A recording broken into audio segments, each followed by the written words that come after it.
ओम वक्रतुंड महाकाय सूर्यकोटिसमप्रभ निर्विघ्नं कुरु मे देव सर्वकार्येषु सर्वदा। ओम श्री महागणपतये नमः। ओम श्री गुरुभ्यो नमः। हरि ओम। सदाशिवसमारंभां शंकराचार्यमध्यमाम् अस्मदाचार्यपर्यन्तां वन्दे गुरुपरम्पराम्। अस्मद्गुरुभ्यो नमः। श्रुतिस्मृतिपुराणानाम् आलयं करुणालयं नमामि भगवत्पादं शङ्करं लोकशङ्करं। शङ्करं शङ्कराचार्यं केशवं बादरायणं सूत्रभाष्यकृतौ वन्दे भगवन्तौ पुनः पुनः। ईश्वरो गुरुरात्मेति मूर्तिभेदविभागिने व्योमवद्व्याप्तदेहाय दक्षिणामूर्तये नमः। ओम श्री मेधा दक्षिणामूर्ति स्वामिने नमः। ओम सहना भवतु सहनौ भुनक्तु सह वीर्यं करवावहै तेजस्विनावधीतमस्तु मा विद्विषावहै। ओम शांति शांति शांति। हरि ओम श्री गुरुभ्यो नमः। हरि ओम। ओम भद्रं कर्णेभिः शृणुयाम देवाः भद्रं पश्येमाक्षभिर्यजत्राः स्थिरैरङ्गैस्तुष्टुवागुंसस्तनूभिः वशेम देवहितं यदायुः। स्वस्ति न इन्द्रो वृद्धश्रवाः स्वस्ति पूषा विश्ववेदाः स्वस्ति नस्तार्क्ष्यो अरिष्टनेमिः स्वस्ति नो बृहस्पतिर्दधातु। ओम शांति शांति शांति। हरि ओम श्री गुरुभ्यो नमः। हरि ओम। Namaste once again everyone. Namaste, Guruji. Namaste. So yes, we will read the bhashyam that we are seeing, chant the bhashyam, and then we will continue the discussion. Tatra apara vidya vishayah. Tatra अपरा विषया विद्यः Tatra apara vidya vishayah. तत्र अपरा विद्या विषयः. This is on page 14 of what I have circulated. Guruji, the previous last session, Ajaraha, Amaraha, Amrita, Abhaya, after that Purva, Tavatapara, Vidyaha, Vishayaha, Pradarsha. So after that there is one number, 1 to 12. Yes, that is the number of the Upanishad mantra. Okay, where should I start today, Guruji? Today you start from the page 14. Tatra apara vidya vishayah. I don't have that page. I am on page 10 in this. Page 10. Arun Kumarji, Jyot, the whatever you read, you start from the sentence beginning, and that's the thing. That is top. Yes. It says Purva Para. No, the Purva Para you skip. Down. Tathaiva Tadam Satyam. You see, second paragraph after Purva Para Sambandha Nirupanam. It starts with Sangaha Vedaha. Sangaha Vedaha Apara First Vidya. paragraph. First paragraph. Okay. Second Guruji, paragraph. Okay. Tatra apara vidya vishayah.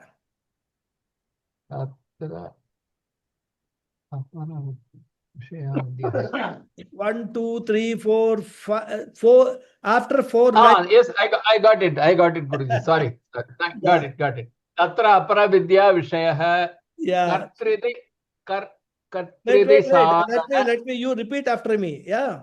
Oh, sure. Sorry. Tatra apara vidya vishayah. Tatra apara vidya vishayah. Kartradi sadhana kriya. तत्रादि साधनक्रिया फलभेदरूपः फलभेदरूपः संसारः संसारः अनादिरनन्तः अनादिरनन्तः दुःखस्वरूपत्वात् दुःखस्वरूपत्वात् हातव्यः हातव्यः प्रत्येकं शरीरिभिः प्रत्येकं शरीरिभिः सामस्त्येन सामस्येन नदीश्रोत्रोवत् नदीश्रोत्रोवत् अव्यवच्छेदरूपसम्बन्धः अव्यवच्छेदरूपसम्बन्धः तत् उपशमलक्षणः तदुपशमलक्षणः मोक्षः मोक्षः परविद्याविषयः परविद्याविषयः अनाद्यनन्तः अनाद्यनन्तः अजरः अजरः अमरः अमरः मृतः अमृतः अभयः अभयः शुद्धः शुद्धः प्रसन्नः प्रसन्नः स्वात्मप्रतिष्ठालक्षणः स्वात्मप्रतिष्ठालक्षणः परमानन्दः परमानन्दः अद्वय इति. अद्वय इति. Very good. So we are discussing the Sangati Bhashyam, introducing the 10th mantra of the Upanishad, which is the first mantra of the second khanda of the first Mundaka. And Bhashyakara, after first giving the connection between the first section and the second section, and then stating that in the first section, both Paravidya and Aparavidya were mentioned and their content were described briefly, says that the second section is started for elaborating on these two types of knowledge. Then he described that the primary component of Aparavidya is Kriya Karaka Phala. Then he highlighted that Aparavidya is in the domain of samsara, bondage, and it is in the nature of sorrow, misery, and a feeling of being limited in all manner. And therefore, Aparavidya cannot lead to moksha. He further mentioned that this samsara is beginningless and endless unless every jiva does something to put an end to this life of bondage. Aparavidya thrives in the realm of duality, subject-object duality, which is the underlying reason for the ills, for all the ills of bondage, including fear. Then he went on to describe what Paravidya was and said that the subject matter of Paravidya is moksha, which is the very nature of Paramatma and the knowledge of which will deliver freedom or liberation from bondage. In other words, moksha is nothing but Paramatma Praptihi, Brahma Praptihi, or understanding that there is indeed no difference between Jivatma and Paramatma, because the real nature of both Jivatma and Paramatma is consciousness only. So gaining this knowledge of oneness of Jivatma and Paramatma and abiding in that knowledge is moksha. And he further said that this moksha is also anadi anantaha, beginningless and endless. And this moksha is in the realm of Advaitam, non-duality. Now, one of the students had asked me that both samsara is also anadi antaha, moksha is also anadi antaha. So, what is the difference between the two? See, anadi antaha means beginningless and endless. Okay. So, samsara, the bondage, also is beginningless and endless. Moksha is also beginningless and endless. Because bondage is born out of the ignorance of our real nature. Avidya, kama, karma, what Bhashyakara said in one of the earlier slokas, is the reason for this bondage. And this bondage, this ignorance, we do not know when it all there, because anybody who is born with ignorance only. This ignorance of the real self. Because if that person had knowledge, he would not be born at all, isn't it? Yes, he would have. The knowledge is moksha. So logically, everybody is born with this ignorance. And this ignorance continues unless you do something to gain knowledge to replace this ignorance, the right knowledge. And therefore, since we do not know from when the ignorance started, it is anadi. And it is anantaha because, endless because, it will go on after janma after janma, janma after janma. This ignorance will continue unless you make effort, use your free will to come to Paravidya, learn the real nature of the Jiva, Jagat and Ishvara, and come to the understanding that there is indeed no difference between all these three entities. And then you abide in that knowledge. And thereby you make a complete transformation of your entire thinking, your attitude, your life, which is moksha. Then only that ignorance or the samsara comes to an end. If all these things you do not do, and this has to be done by every individual or himself or herself. A guru cannot help you. Guru can only guide you. He cannot help you do this.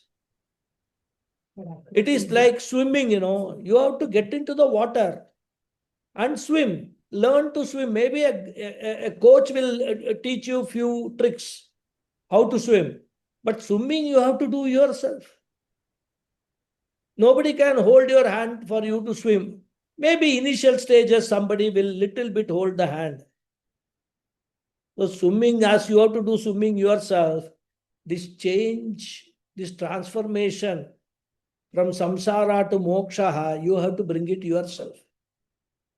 And therefore, the first anadi antaha of samsara we can understand, it is anadi all right, but relatively anantaha, relatively endless. Unless you do something about it, it is endless. This is the anadi ananta for samsara. What about moksha? Moksha also is anadi. Because moksha concept, the teaching about moksha, the paravidya, through which we can reach this moksha, we can gain moksha, is talked about in the Vedas. And Vedas are beginningless. We don't know. Vedas came along with the creation. And creation is beginningless. We have seen all these things. So therefore, moksha is also anadi. What about anantaha? Moksha is in real sense anantaha, because once you gain moksha, once you transform your attitude, your thinking, your lifestyle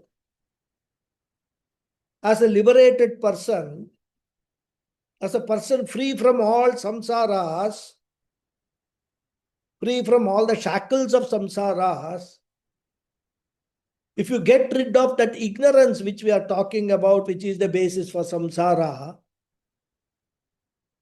that means you have gained the knowledge. And once you have the knowledge, ignorance cannot come back. And therefore, moksha is actually a permanent, eternal, endless state. I wouldn't say state. It's the endless goal. I mean, once you have reached moksha, there is nothing more to be reached. And that is why, even while living, you can reach this moksha. And after death also, after the fall of the body, there is no rebirth. So that way it is anantaha. So this is why I thought that, at the beginning of the class, I will explain these two concepts, because one student had sent me a message. If still anybody has got any doubt, please raise it in the satsanga and I will explain more. I don't know what I'm going to explain. Same thing I will repeat probably. Okay, anyhow. So both are, moksha is also anadi anantaha, beginningless and endless. And as I said, this moksha is in the realm of Advaitam, non-duality. That is what Bhashyakara says. Then he went on to point out the characteristics of this Paramatma, which is moksha. He said this moksha is ajaraha, means free from old age. Apakshaya rahitaha. Then amaraha, means free from metamorphic changes. Viparinama rahitaha. Amritaha, free from immortality, immortal. Vinasha rahitaha. Abhayaha, free from fear. Because absence of duality means absence of a second entity which could cause fear. So Advaitam itself means, non-duality means I alone am. There is no, I don't fear myself. So Abhaya. Then Shuddha means pure. I am ever pure. Impurity cannot touch me, the consciousness. My Shariratrayam can have impurities, but I consciousness, I'm illuminating all of them and I'm free from all impurities. Then the next glory he said was Prasannaha, means tranquil, Shanta Swarupaha. And this moksha, which is of the nature, of this nature, is Swatma Pratishta Lakshanaha. It is in the form of abidance in one's own self, in the knowledge of the one's own self. And abidance in knowledge of oneself is in the form of not losing the sight of the essential vision of Vedanta about myself, which is Aham Brahmasmi. I am limitless Brahman. And this is Atma Jnana Nishta, which is described by Bhashyakara as Swatma Pratishta Lakshanaha. Up to this, we saw in the last class. Okay. Next glory of the Moksha Swarupa of Atma, he pointed out, is Paramanandaha. Paramanandaha means it is the absolute fullness. Some teachers of Vedanta actually, they translate this word Paramanandaha as supreme bliss. But Pujya Swamiji does not prefer to use this word bliss or supreme bliss. Because if we call it supreme bliss, what will happen? We will consider it to be a particular experience. we will think that moksha is a particular situation, a state of mind. Like happiness is a state of mind. Similarly, supreme bliss is also a particular state of the Atma. That will mean the Atma has to reach a particular state, and that will be a wrong notion about moksha. Because if moksha were to be a particular experience, it cannot be permanent, isn't it? Because we have seen none of our experiences is permanent. Whether it is experience of happiness, whether it is experience of sorrow, nothing is permanent. So you may have moksha for every day for a couple of hours. Then moksha will go away and come back again the next day, like school timetable. Same subject taught between 10 and 12 or something like that. And therefore, in order to avoid any misconception, Pujya Swamiji is very particular in the usage of correct words to translate the Sanskrit words. As such, translation of Sanskrit into English dilutes a lot of stuff in the original Sanskrit content. But then we can't help it because we have to teach in English. So translation is unavoidable. But even when we translate, we have to be very, very careful in translating in the right manner with the right words, so that a wrong concept or a misconception is not created. Because the problem with Vedanta studies is, once you have misunderstood something, once you have understood something not in its correct sense, and it goes and settles in your mind, it takes a humongous task for you to get out of it, to change it rather. The nature of our mind is like that. And therefore, words like supreme bliss, etc., which are used in the context of experience. We have got happiness, then joy. So many words are there in English. And probably you can put as the superlative degree, supreme bliss. Bliss also itself is supreme, is a superlative. You can put it more superlative, supreme bliss. But all will be within the realm of experience only. And that is not moksha is. When we say Sachidananda, that Ananda is not an experiential happiness. That happiness is the nature of every jiva. Very nature is Sachidananda, that Ananda. So, Pujya Swamiji was very careful in these translations.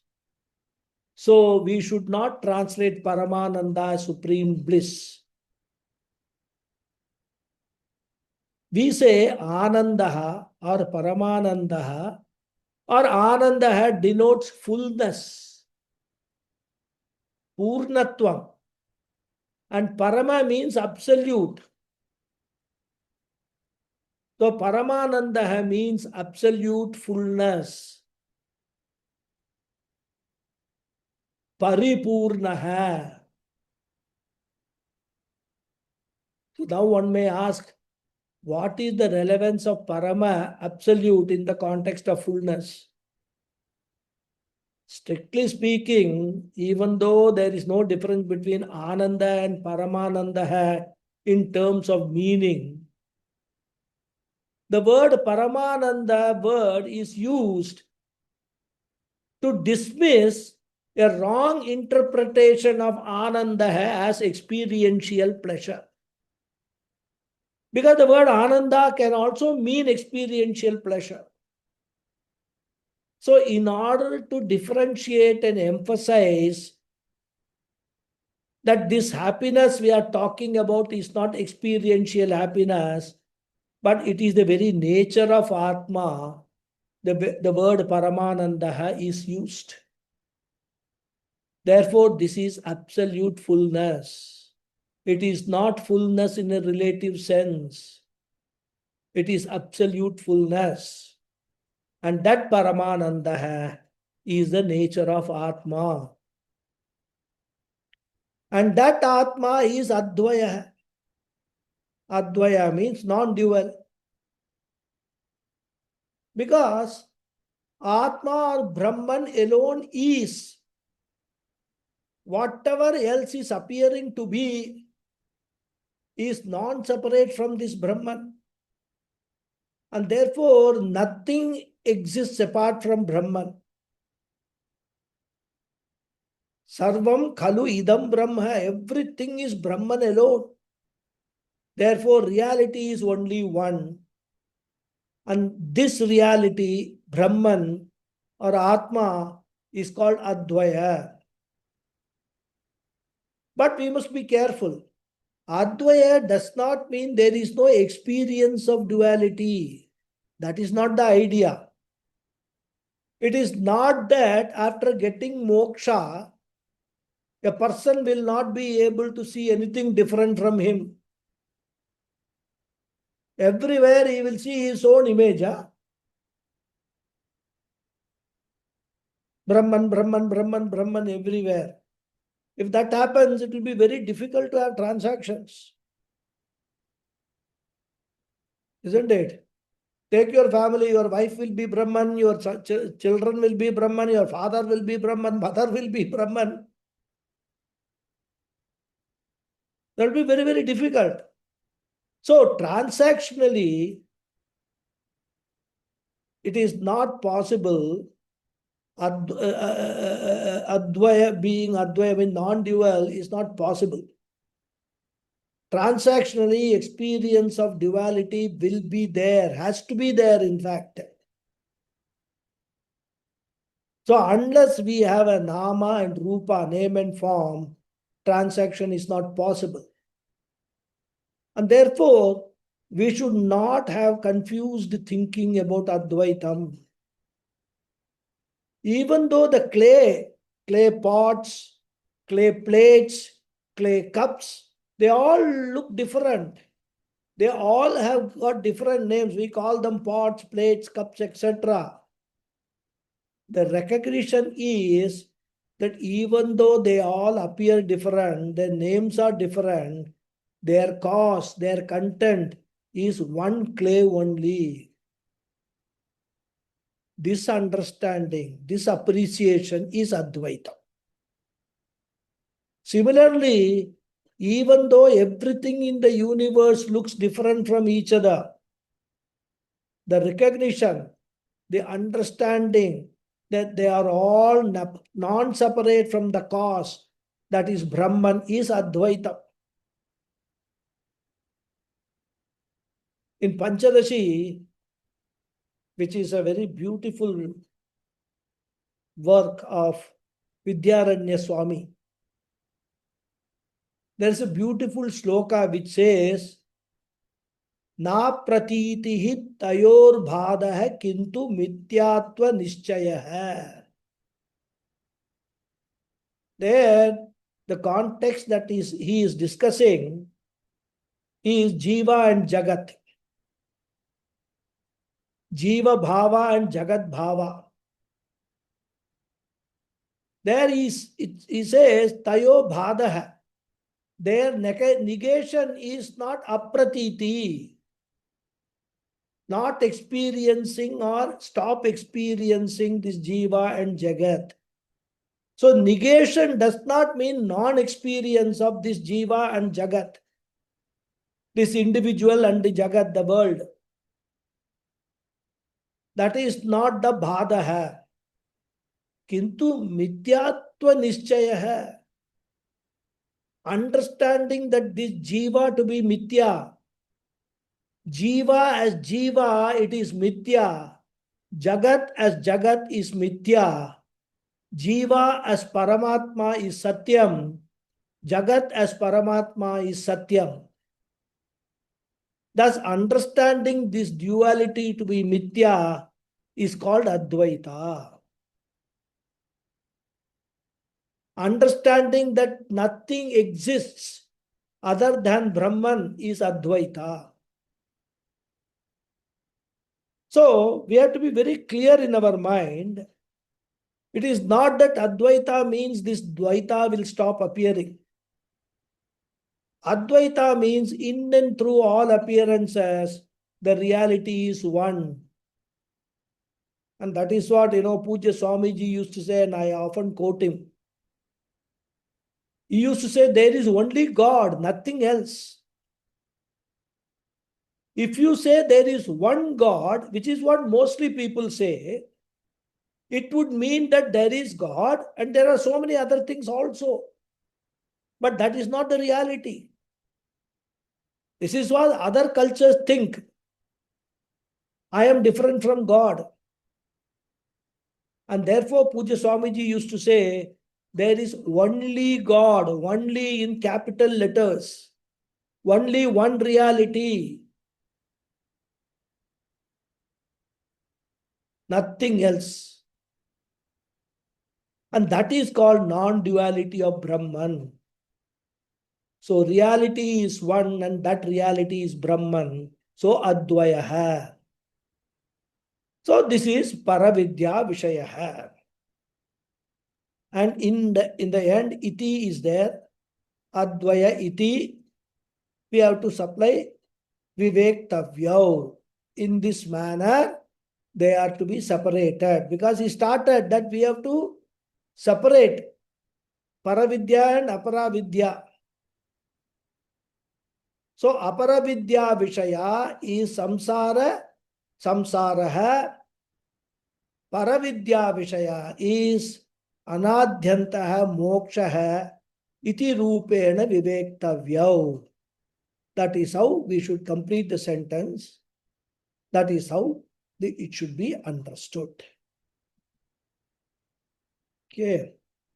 Now, having talked about Aparavidya Vishaya and Paravidya Vishaya, Bhashyakara is saying that in the next section, that is the section which we are in, first chapter, second section, Aparavidya Vishaya is being talked about. It is being elaborated. And that is what he says in the next sentence. So we will read the paragraph. It is, I think, on page number 15 in the text I have. Yes. Got it? Purvarsha Tavatapara. Huh? Purvaha Purvam. Tavatapara. Wait, I will. Purva. Yeah. That is the beginning. Okay, sir. Yeah. Purvam Tavat Purvam Tavat Aparavidyayaha Aparavidyayaha Vishaya Pradarsanartham Vishaya Pradarshanaartham Arambaha Arambaha Taddarshanehi Taddarshanehi Tat Nirveda Upapattehe Tat Nirveda Nirveda Upapattehi Upapattehi Tatacha Tatacha Akshyati Vakshyati Vyashyati Paricha Lokan Karma Chitan. Parikshya Lokan Karmachitam. Within bracket, there is 1 to 12 is there, which means it is the 12th mantra of the second section of the first Mundaka. Okay, which is what we are now we have entered. Ityadina Ityadina Nahi apradarshite Nahi apradarshite Pariksha upapadhyate Pariksha upapadyate iti iti tat pradarshtayan aha. Tat Pradashayam aha. Good. So the first sentence is Purvam tavat aparavidyayah Vishaya pradarshanartham arambah. Purvam tavat means first of all. It's an expression, it's a phrase, when we say first of all. Like that, Purvam tavat. In Sanskrit, that is an expression. So, first of all means what? Of these two, Aparavidya and Paravidya, first of all, Aparavidyayah Vishaya Pradarshanartham Arambah. Arambah is started, is begun. Pradarshanartham means for showing. Showing what? Vishaya, the subject matter of Aparavidyayah, the field of Aparavidya. So the subject matter of the lower knowledge. So he says, now this section, first of all, is started for showing the subject matter of Aparavidya or the field of lower knowledge. For this purpose, the next section is started or begun. Now somebody may ask a question. Why Aparavidya Vishaya is talked about first? In fact, generally what we do, all important things should be talked about first, isn't it? Because whenever we are having a conversation, many times time is limited, attention span is limited. So we are always careful that whatever needs to be conveyed, we should convey important things immediately. Other details can follow subject to time availability, etc. Then why here Aparavidyaya Vishaya is talked about first? For that, Bhashyakara is giving an answer. If such a doubt is there in anybody's mind, he says Tad Darshanehi means Aparavidyaya Vishaya Darshanehi. Here the word darshana does not mean seeing, it means examination, evaluation, analysis. So when there is examination or analysis of the subject matter of Aparavidya, which is in the form of Kriyakaraka Phala Dvaita, when that is shown, then alone Tan Nirbeda Upapattehe. Tat Nirbeda Upapattehe means only then there is a possibility of Nirveda, dispassion towards Dvaita Vishaya. So here Tat refers to Aparavidya Vishaya Dvaita. The duality which is in the field of Aparavidya. The duality in the form of Kriya Karaka Phala Rupa duality. And therefore, when the subject matter of Aparavidya is examined, then alone there is a possibility of understanding the shortcomings of Aparavidya. And Vairagyam for Dvaitam, Vairagyam for Kriya Karaka and Phala will arise. And what is the significance of this Vairagyam for this Dvaita Vishaya? Without Vairagyam for this karma and karma phala, complete focus on Advaita will not be possible. Advaita Jnanam will come when there is commitment to the knowledge of Advaita. And commitment to the Advaita Jnanam will come when there is Vairagyam for Dvaita Vishaya. And that is why, right from Tattva Bodha, Sadhana Chatushtaya Sampatti is again and again and again emphasized in different ways. And when the person has seen the limitations of Kriya and Karaka and Phala, then only he or she will have the commitment to Advaita Jnana. Then only Advaita Jnanam is possible. So Advaita Jnanam has got one prerequisite in the form of Dvaita Vairagyam. But not just Vairagyam, as I said, all elements of sadhana chatushtaya sampatti to a reasonable degree. And therefore, Bhashyakara is saying, in order to develop that Vairagyam for the Dvaita Vishaya, first Aparavidya Vishaya is presented. And Bhashyakara says that the significance in stating this particular idea is going to be presented in this Upanishad itself. So he quotes the mantra from this Upanishad in the next sentence. Tatacha vakshyati pariksha lokan karmachitan ityadina. Tatacha, likewise, accordingly, vakshyati, the Shruti is going to say, vakshyati is future tense. Shruti is going to say, pariksha lokan karmachitan ityadina. Shruti is going to state the similar idea by the statement pariksha lokan karmachitan. Pariksha means having examined. Lokan. Lokan here should be translated as karma phalani, experiences. Experiences of karma phalam. So having examined the result acquired by karma, karmachitan, karmachitan means acquired by karma, acquired by actions. So having examined the results acquired by karma, the person attains vairagyam.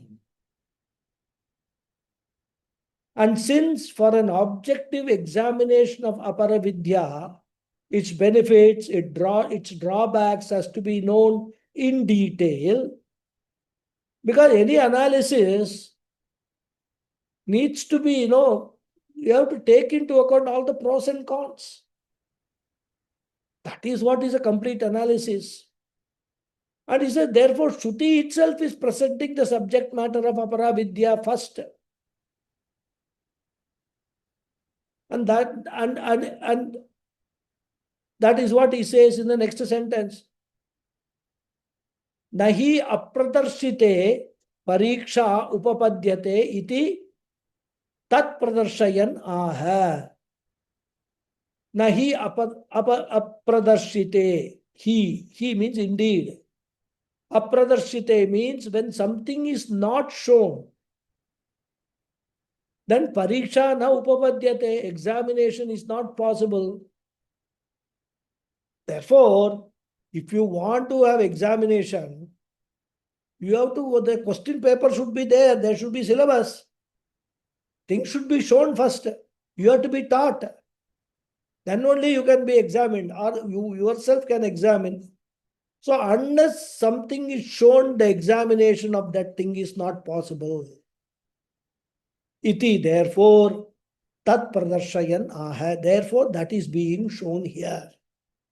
That means that refers to the subject matter of aparavidya. Therefore, for showing that subject matter of aparavidya, aha means tells, means the Acharya tells. Remember, all this is all Acharya teaching. Shaunaka, I hope you remember the names of the Acharya and the student. Anyway, Acharya presents the aparavidya subject matter, starting with the next mantra. So here the idea suggested is that a person who is well versed in the Vedas, both Purva Bhaga and Anta Bhaga, will have some confusion.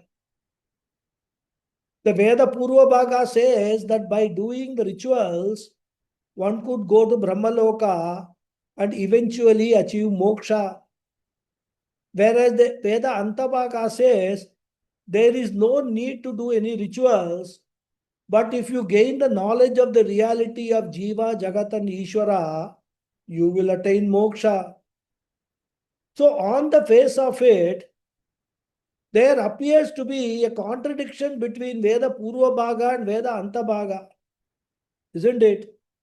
And naturally, one who has studied both will be confused.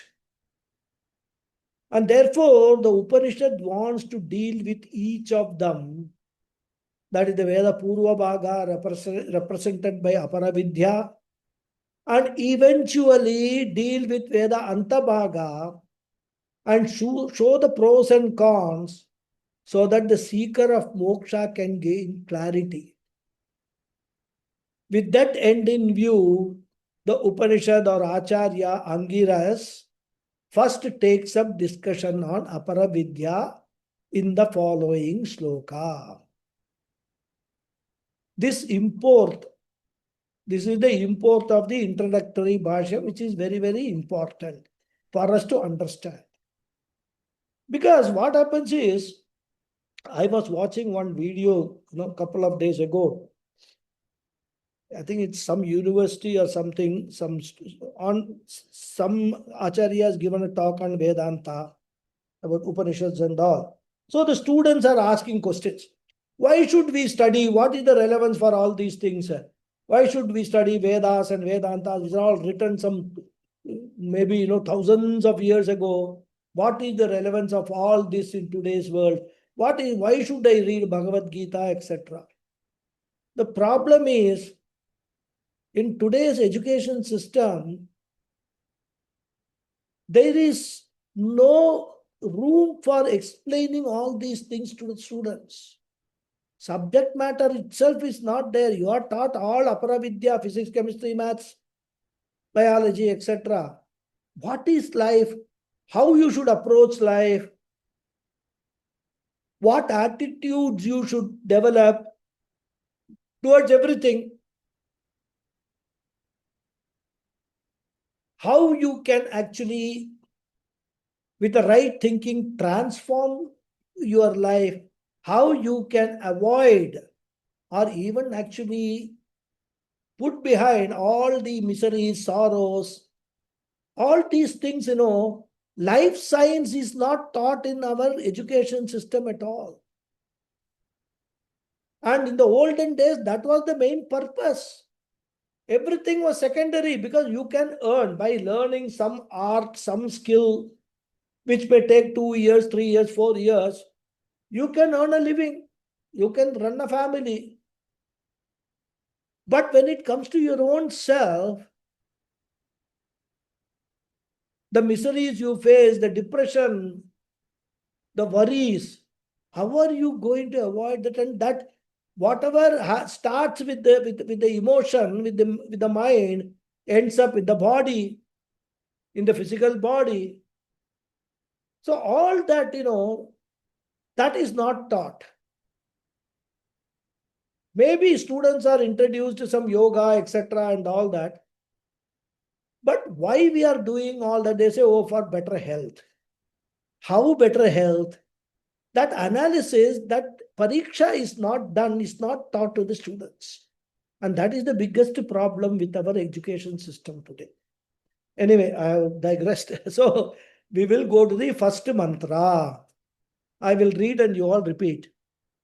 Tad etat satyam Tat etat satyam Satyam mantreshu Mantreshu mantreshu karmani Karmani karmani kavayah Kavaya kavayah yanyap pashyanstani pashyanstani tretayam Tretayam tretayam bahuda santatani Bahuda Santatani santatani tanyacharata Acharya niyatam Niyatam niyatam tyakama Satyakama Kama yeshavah Yeshavaha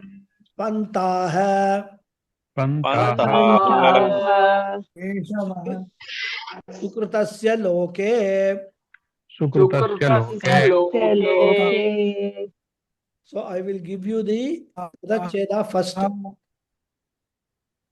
Tat etat satyam. Mantreshu karmani kavayah yani apashyan tani tretayam bahuda santatani. Tani acharata niyatam satyakama yeshavaha pantaha sukritasya loke. So in this mantra, Vedic karmas are presented as the sure means for attaining three purusharthas. What are they? Dharma, artha, and kama. For attaining karma phala in the form of the three purusharthas, Vedic karmas are the definite means. And these mantras have been seen by the rishis. So the main idea is that karmas, the rituals, are definite means for getting phalam, the result. And they are presented in mantras which are seen by the rishis. So that is the main idea or gist of this mantra. Now let us see the words. Tad etat satyam. Tad etat satyam literally means that this is satyam. That refers to that. Tad refers to that which is going to be talked about. Etat refers to this. And this indicates what is going to be told is already there in the mind of the teacher. So tat can also refer to well-known. So that well-known thing, which is etat, which is this, which I am going to talk about, and this refers to the karmas. So the karmas are satyam. Satyam here does not mean true. It means valid. So the karmas which I am going to talk about are satyam, they are valid. Valid means what? If a person performs the karma, he or she will definitely get the result. In that sense, it is satyam, efficacious. Mantreshu, in the mantras of Veda Purva Bhaga, in the mantras of Apara Vidya, Karmani, the actions or rituals, Kavayaha, Kavayaha refers to the rishis or sages, the seers of the mantra. Mantra Drashtaraha, Yani refers to Karmani, the actions. Apashyan means saw, past tense. So the actions or rituals which the sages or seers saw in and through the mantras, they are satyam. They are valid. The mantras are valid. So let us understand the idea conveyed by this quarter. We know that the various rituals are presented in various mantras of the Vedas. We have seen some of them like Agrihotra, Putra Kameshti Yagam, we have heard about it. Dasharatha performed that.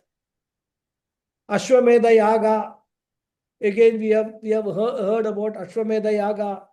Yudhishthira performed that. So there are various homas, yajnas, karmas, all in Veda Purva Bhava. And these mantras are seen by rishis. They are not actually composed by the rishis. These mantras, is there any disturbance? All of you, please mute yourself. Huh? So these mantras are given by Bhagavan. They are apaurusheya vishaya. And they are there in the air, as we say. They are in the space. Shabda is space. So they are in the space. And the rishis, due to their extraordinary yogic powers, they are able to see the mantra, see in the sense, hear these mantras, absorb these mantras in their intellect from the space. And therefore, we don't say mantras are composed by rishis. We say mantras are seen by rishis. Therefore, we call them seers, S-E-E-R-S. That is the definition of rishis. Rishati prapnoti sarvan mantran jnanena pashyati samsara param va iti. That is the definition of rishis. Rishis are those who reach, prapnoti, who attain sarvan mantran, all mantras, jnanena pashyati, by seeing the mantras through their eyes of wisdom. It may look a little bit mysterious. But as I said, in our tradition, it is said that Vedic mantras have been revealed by the Lord in the beginning of creation. Why our tradition, even other traditions, they say the same thing. They all say that whatever teaching is there, either in the Bible or in the Quran, they are all revealed by the Lord. But unlike us, they say they were received by one messenger, one prophet, and then he conveyed it, the mantras, to the world. But we say that it is no prophet who has conveyed the mantras. The rishis themselves have conveyed the mantras. We don't know their name also. In other traditions, they give a name to that prophet or the messenger. But we say there's not one person who has done it. There's so many mantras, so many rishis were there. And these were all revealed by the Lord at the beginning of creation. And those Vedic mantras, which are in the form of sounds, are in Akasha space, because the guna, the quality of Akasha is Shabda, sound. And those mantras which are very much there in the Akasha, even now they are there, but we can't see them, we can't hear them, because we don't have that extraordinary yogic power. And they were received by the rishis because of their extraordinary upadhi and tapas. And they passed on those mantras to their disciples, who have in turn passed on to their disciples. And that is how the mantras have come to us through the Guru Shishya Parampara. This is the traditional view. So it is in our tradition, it is not that one person said he got a message from God and he has been chosen by God as a messenger. And therefore, whatever he says is the words of God. As I said, in our tradition, there is no one messenger. There were many rishis who saw the mantras in the Akasha, then passed it on for the benefit of mankind. In fact, Rig Veda talks about one Lopamudra, who was a rishiki. And therefore, even the rishis, not necessarily only men, both men and women were there who have seen these Veda mantras. And in those Veda mantras, karmas are revealed. So indirectly, it can be said that rishis saw the karmas through the Veda mantras. So here it is said, Kavaya had the rishis, the seers, yani karmani apashyan. Which karmas they saw. Where did they see the karma? Mantreshu. In the mantras. They saw the karmas which are hidden in the mantras, which are revealed by the mantras.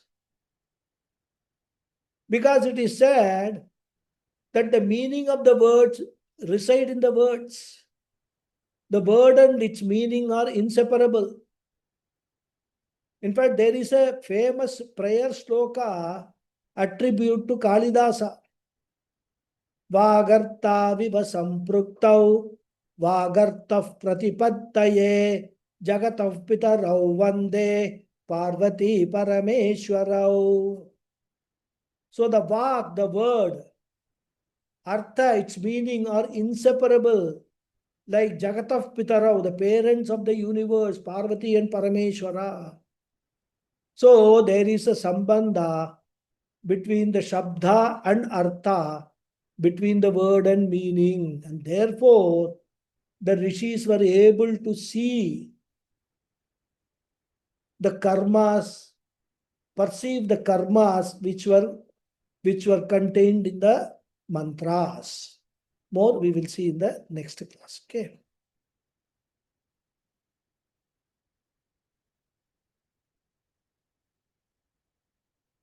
Om Purnamada Purnamidam Purnat Purnamudachyate Purnasya Purnamadhaya Purnamevavasishyate Om Shanti Shanti Shanti Harihi Om Shri Gurubhyo Namaha Harihi Om. Dhanyavada hai. Thank you all very much. धन्यवाद धन्यवाद गुरुजी. Thank you, Guruji. Thank you, Hari Om Thank Guruji. you. Thank Thank you. Namaskaram. Hari Om Guruji. Thank you. Thank you. You Guruji. Hari Om. Namaskaram. Pranam.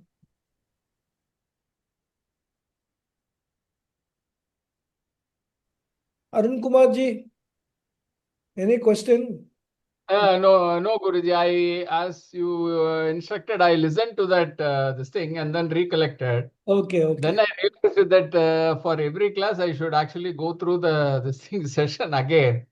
Otherwise, Very good. That's a very good part practice. of it goes over the head. It's a very good practice because even in school and colleges we used to do it, study and then come home, revise. Yes. In the class you absorb certain things, but not everything is absorbed. Unfortunately, there we take notes, right? But Here also I'm taking the notes, advantage but of the full lecture. I do take notes, Guruji, but But it's not here adequate. It's not adequate. additional advantage of the full lecture. So we can revise it n number of times. Okay. Very good. Thank you. Yes, Thank you, Giriji. Guruji. Thank you. Hari Om. Hari Om Guruji. Hari Om.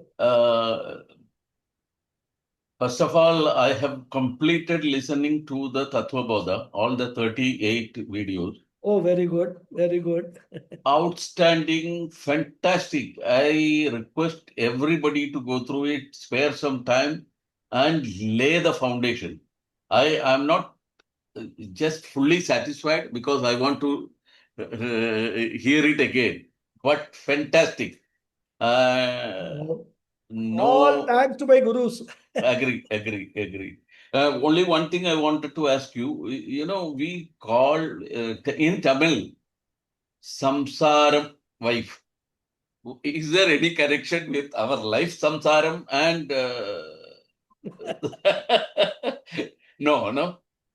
Okay. The one-way connection I can tell you is samsara means all troubles and problems. That way you can connect. But officially it is not. It is otherwise a different interpretation. Okay.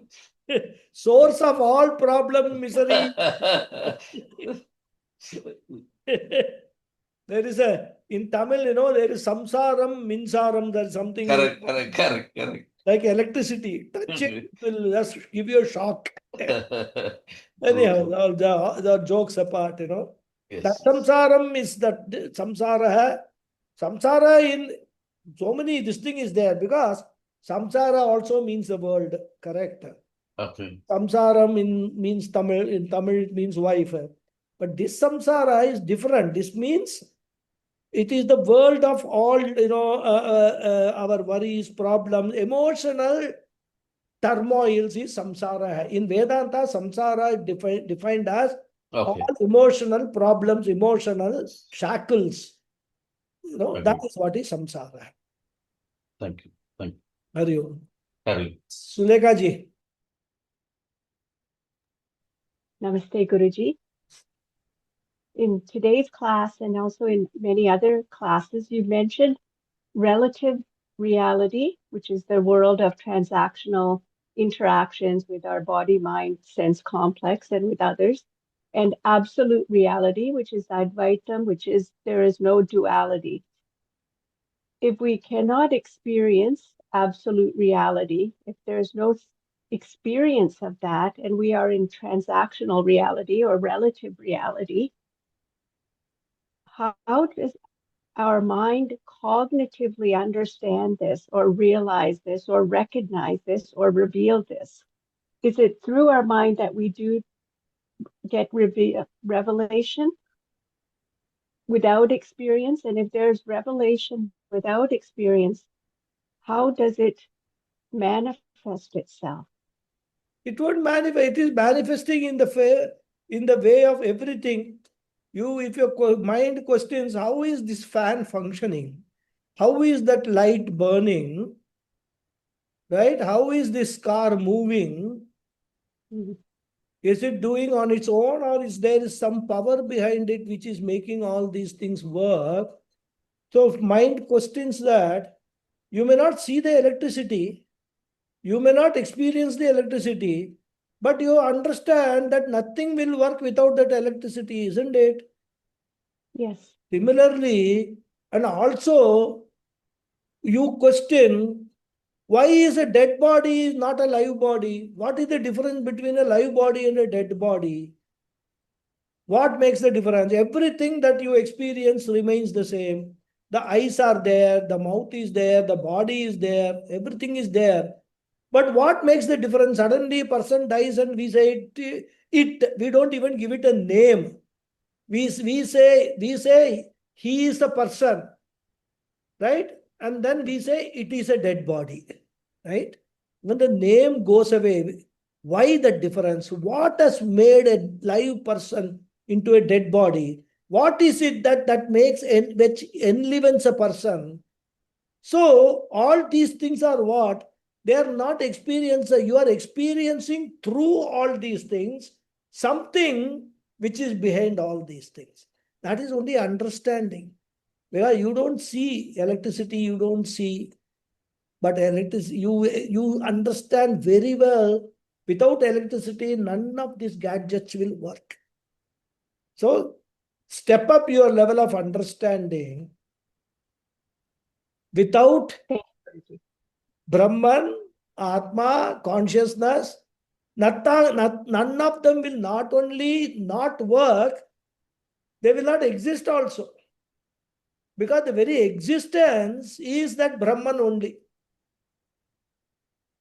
The Sat, Thank you, Guruji. Chit, Ananda is that only. So that is how we have to understand. And that is in that understanding we have to abide.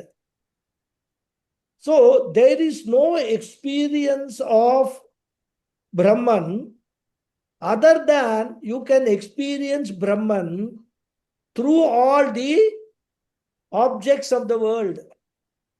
If you say this is ease, computer, laptop is, or I say mobile phone is, that is word refers to Brahman. Thank you, Guruji. And I have one more question. Yeah. In today's class, you mentioned the word Ananda as fullness rather than bliss. Can we also use that word complete to What? describe the word complete, completeness?